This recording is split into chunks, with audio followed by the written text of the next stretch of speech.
तुम्ही ह्या पदावर काय म्हणून येत्या तहसीलमध्ये? हा हो, तुम्ही या तहसीलमध्ये ह्या पदावर काय म्हणणं आहे तर? अहो, तुम्ही ह्या पदावर तहसीलमध्ये काय म्हणणं आहे ते तर सांगा ना मला.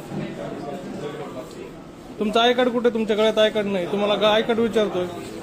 हो, तुम्ही तहसीलमध्ये कोणत्या पदावर येतं? माझा अर्ज 7व्या महिन्यात तुमच्याकडे आलेला आहे. तुम्ही अजून त्याच्यावर अहवाल पण तयार केलेला नाही. तुम्ही नागरगोजे साहेबाचं नाव सांगतात. तुम्हाला माझं काय म्हणणं आहे, फाईल तुम्हाला परवा दिवशी मी आल्यानंतर काढली. तुम्ही काल मला पोटअप करतो म्हणले, पोटअप नाही केली. कोणते कागदपत्र?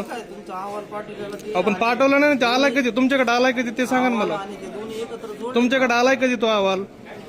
अहवाल आलेला मला तारीख सांगा ना कधी आला ते. अहो, तुम्ही मला फक्त एवढं सांगा की हा अहवाल कधी आलाय.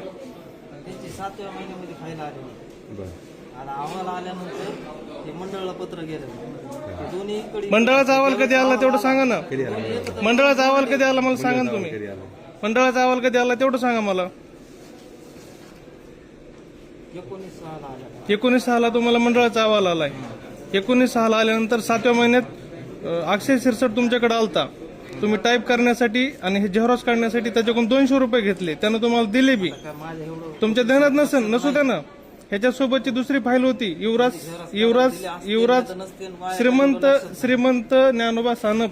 त्याची स्वतःची फाईल होती. त्याच्या मुलानं त्याची झेरॉक्स काढली. ह्याची तुम्ही मला मी दुसऱ्या दिवशी आणतो. ही आज नाही, राहून द्या ना चालू. हे 6व्या महिन्यात तुमच्याकडे अहवाल आल्यापासून मला व्हिडिओ महत्वाचा आहे, काम महत्वाचं नाही मला. 7व्या महिन्यात तुमच्याकडे फाईल आल्यापासून जर तुम्ही 6 महिने जर फाईल पेंडिंग ठेवतात. नागरगोजे सरला आता पाठवतो ना व्हिडिओ. नाही पाठवतो ना. तुम्ही नागरगोजे साहेबाला बोलायचं की नाही? मी नागरगोजे साहेबाला बोलतो. तुम्ही ह्या पदावर काय म्हणून येते मला एवढंच सांगा. आज ह्या पदावर